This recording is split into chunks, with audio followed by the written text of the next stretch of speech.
questions for How Jalen? doing? Jalen, how was the bye? Did you stick around here and get treatment or anything like that? Yeah, as I said, the bye came at couldn't have come at a better time, and I think a lot of the guys on the team took advantage of that time. Just being able to refresh. I'm obviously getting ready for this second half of the year, so I think it's been good for us all. What did refresh mean for you? I mean, how did you handle it? Just take time off. The normal bye week, self-evaluation, getting yourself and your body physically ready for the second half of the year. So that's always my approach on the bye week, and I feel like personally it's a good week, and a lot of guys took advantage of that personally for themselves as well. From a health perspective, did you get out of it what you wanted? Yeah, definitely got some time out of it, and that was the one thing that I kept saying. Yeah, we've seen the offensive efficiency really increase over the last several weeks versus maybe the first month. How much of that is attributed to you and Brian just getting them used to each other as quarterback and offensive coordinator? Yeah, it's a lot to do with that. You have to have a feel, and that's a real thing, and obviously, the standard that we have for ourselves internally is very high, and that's a thing of constant communication, everybody being on the same page and everybody being eager to grow. And I think that's always the attitude that I try and have, whether it be with a coach or a player or whoever it is. And then obviously, you want that out of your coaches and your teammates as well. So just communicating, everybody being on the same page, everybody having those conversations that make us better. That's what it's all about, everybody being on the same page with that. It seems as Chiefs' pass defense and secondary in particular has gotten better since you last saw them in the Super Bowl. What is the tape showing you about that group? They're a really good team. They're a really good team. A team like that doesn't have the success they have out of any light. They have great players on the D-line. They have great players on the back end. They make plays on the ball, and they're very disruptive. Obviously coach really well. So, all three phases, we have to be ready to execute and play our best versus a really good team. Are there things you can take from looking at the video from the Super Bowl, or do you just kind of focus on what they're doing this year? Or do you look at both? There's always opportunity to learn from sure anytime you've played someone. I've had the opportunity we've played these guys twice in the last 2 years. This will be the third year in a row where we've played them some way, somehow. And they always, put up a good challenge on tape. I mean, they fly to the ball. They had a great D-line. Their secondary they have a great secondary. They're playing at a very high level. And their linebackers, regardless of who's in there, they fly to the ball. So it's just a big challenge for us. Nick was talking about in terms of motivation from that game, that with certain players, like if it's good to use, if it's a distraction, then don't use it. How do you distinguish the difference between those things and what you focus on? As far as what? Finding what you can use to motivate you from that game. I think, everybody's internally motivated by different things. Some people, external things motivate them as well. I think for us to just focus on the things that we can control. It's as simple as that. Jason was talking about earlier today about how he watches the Chiefs a lot for obvious reasons, but he watches it as a center and, what's going on around him. Do you guys talk about that at all? Because obviously that's all related to what you're doing too. Do you guys talk about that at all? No. I know he's always, he has his foot in everything right now, but I know, he sees the game from a different perspective because he's played it for a very long time, and he has such strong knowledge in the game. And so from an IQ standpoint and knowledge of the game standpoint, definitely is someone that I can talk to about ball for sure. And also, is it fun having a celebrity center? Most quarterbacks don't have a celebrity center. Is that? I don't look at him that way. I look at him as my guy, Jason Kelce. I know he's a man of many abilities and many characters, but You know, he's a guy. He's a guy that the city loves, his team loves, and you know, I know one thing is for sure. Anything that he does and he gets himself into, he gets his foot in, he always gives it 110%. And so that's a credit to him and you know what he's built for himself. Hey, Nick Jalen, always talks about the importance of self-scouting. Of course, a bye week allows for more time for that. What have you learned over this break about your offense up into the halfway point? Yeah, I think learned. You learn a lot. Depends on what the angle is. I think the takeaway is, you know, and I think last year goes to show for this as well. The way we play, how we're able to protect the ball and still be efficient and make big plays and do those things. I think really a tough team to deal with if we can put it all together with that. So it's just a matter of being consistent, you know, and it's a common word that comes up for every team in the NFL in this league. But being consistent, really honing in on the details, understanding the fundamentals of every play, challenging yourself to do that every play. And so, you know, it's just a day-by-day thing with that, but always chasing that progress, not necessarily the perfection of it, and just trying to be consistent in it. Hey, Jalen, at practice today, it looked like you weren't wearing that sleeve on your leg. Is that right? I was not. Is that a sign of progress? Yeah, I think time is a sign of progress. As I said, the bye week came at a great time, and you know, we all took advantage of that. I tried to take advantage of that time off, and everything is trending forward. Do you think I know in these how much- settings, I'm sorry. I'm sorry. How much do you think you've grown as a quarterback since the Super Bowl? And do you see yourself as a different quarterback now, in a sense, since that game?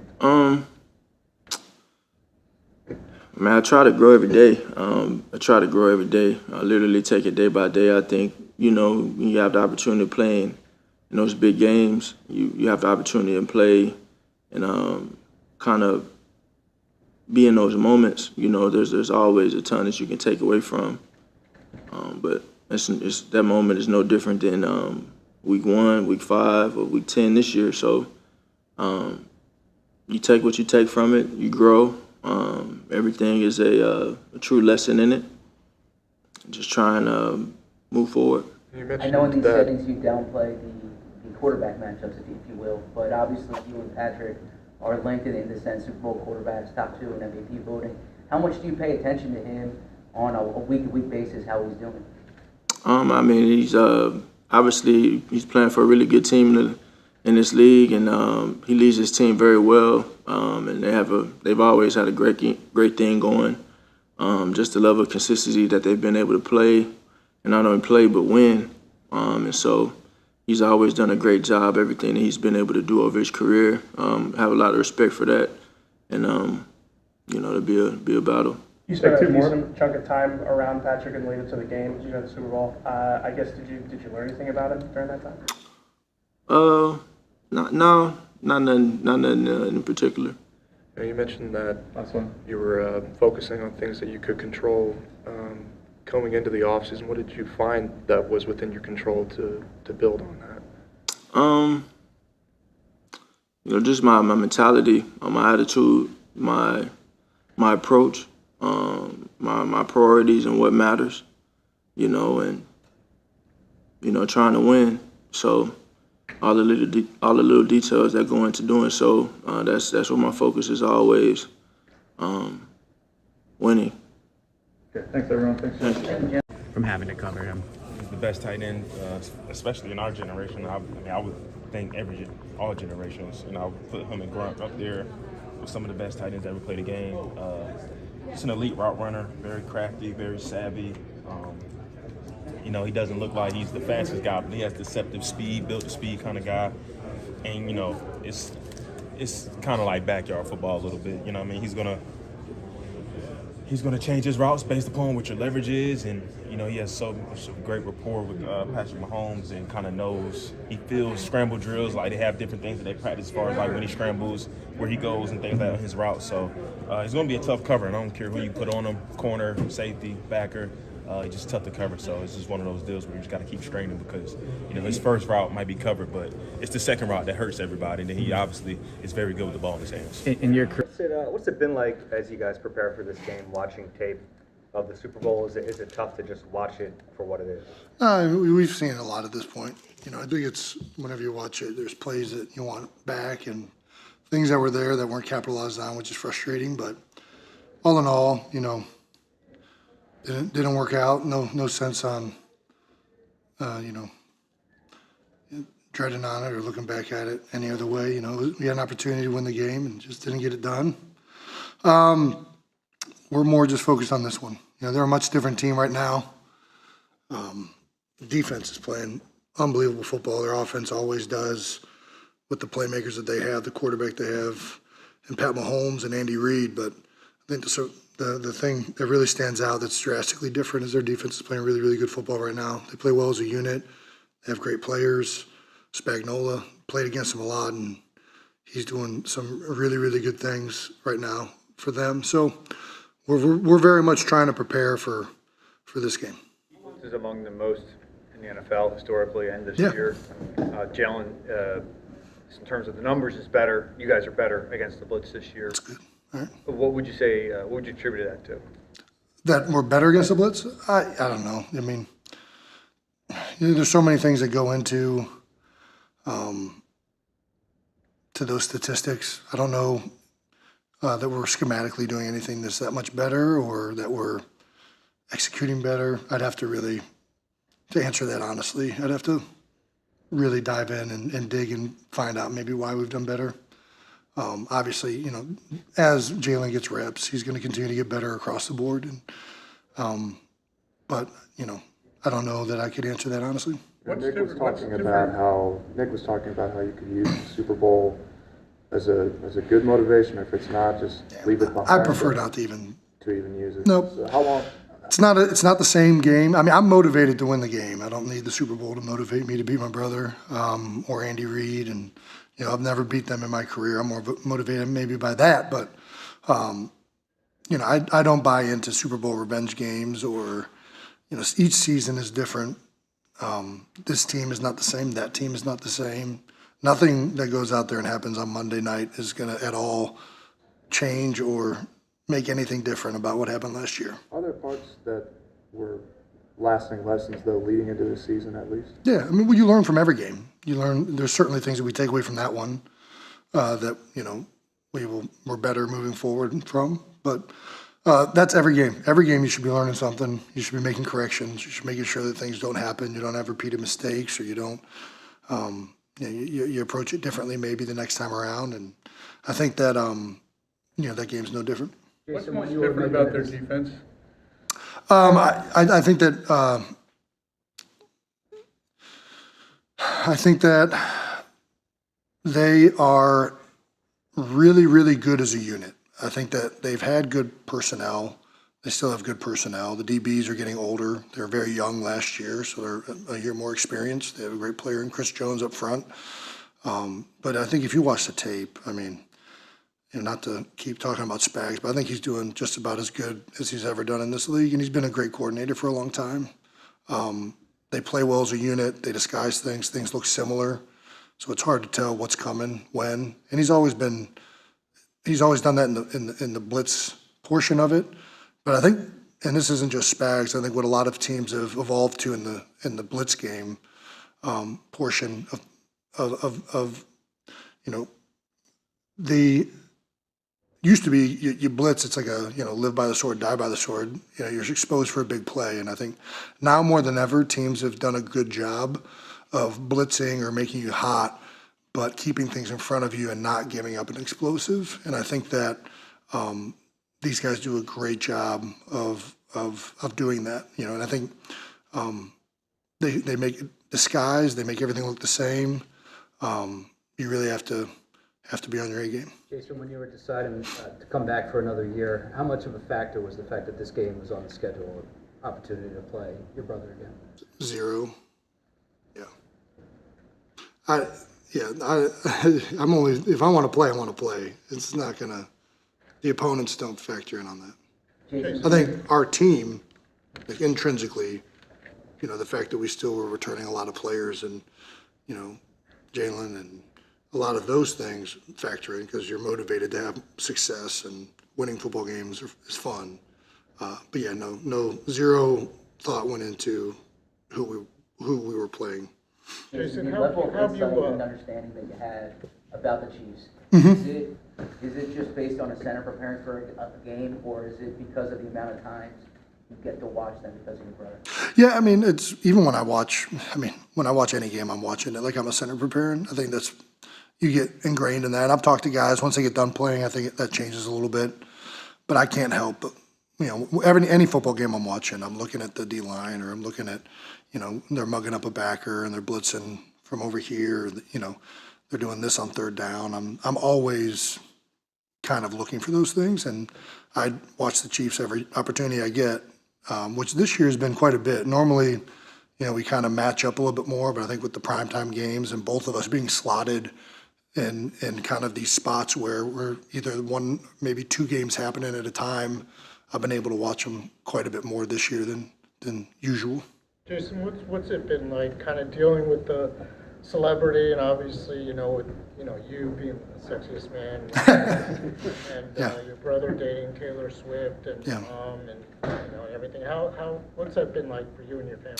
I don't know. I think it's been a whirlwind. It's been, we've kind of started last year with the podcast and everything, and it's continually built up more and more from the Super Bowl and, my brother's love life and People Magazine. Shout out to People Magazine. I think it's continued to get more and more, and it's you just kind of take it one day at a time. I think you try and stay grounded with it. You try and be realistic about it, and and you just try and keep being the same person you are. Harder to go out. Went to the airport. That's difficult, more difficult now than it used to be. But outside of that, I think you just try and keep doing what you've been doing. Obviously, something's working. Would you be happy if you never beat your brother? I beat him enough in his life that I think I'll still be happy. I've got a lot of them. It would be nice to get a win under the Eagles' belt. There's two teams, not just him. We haven't beat the Seahawks either. We played them later in the season. So those are two teams that I've never been fortunate enough to get a victory against. But again, as with every week, even though there's a lot of familiarity, there's a lot of personal attachment to this game on my side. I think you really focus on, what do we need to do? I think if you look at that outside nose, you're really doing yourself and your teammates a disservice. So, the same things that allow us to be successful every week are going to come down to this game, taking care of the football, being smart, executing in the red zone, things that we've improved on throughout the season. If we can continue to do those well this week, offensively, and the defense focuses on the things they need to do, I think, regardless of who we're playing, we'll be in a good position. I know you only had 2 years with Andy, but his record off the bye, everyone's talked about it. 21-3, 31-6, I think. Something like that, yeah. The postseason. Yeah. The obvious reasons have been stated. He's very good at game planning, extra time. Is there something that's being missed about why he's so good with an extra week? No, listen, Andy Reid's good. No matter how much time you give him. What's his? I don't even know what his all-time record is, percentage, but 66 win percentage. So it's certainly an outlier, I guess, off the bye.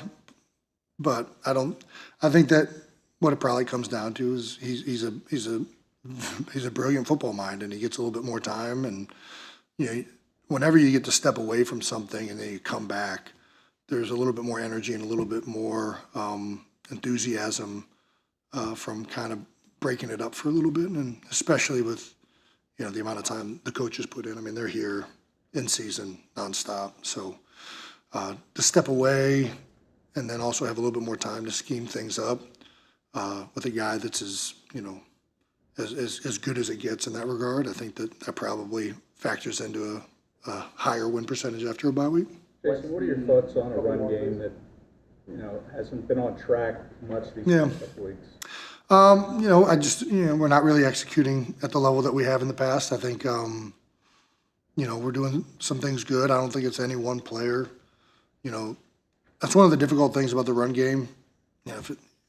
Everybody's really got to be in sync and hitting blocks. And, if it's one guy here, one guy there, it only takes one guy missing a block to ruin a run play, as opposed to, you can throw it up to A.J. Brown. He's going to be high percentage chance he'll come down with it. Doesn't matter what anybody else does. To really have a good run game, it's a collective effort. Offensive line, tight ends, running backs. And I think that, we're close. We've had some really good games. We've stalled out a few games, but I think that knowing the guys that we have in this building and the fact that we'll just keep working at it, that eventually it'll start clicking again. What's the reaction in the locker room and the O-line meeting about the Bull magazine on? With the sexiest man alive? I was going to let you say it rather. Yeah, it feels weird, for a man to say sexiest man. I feel that, yeah. I think, most people have, just smile on their face. I mean, I think everybody's taking it a little tongue-in-cheek and just having fun with it. It's certainly didn't ever anticipate being up for that award. But, most people have just been having fun with it. What's the reaction to the single? I think everybody thinks it's really good. I think,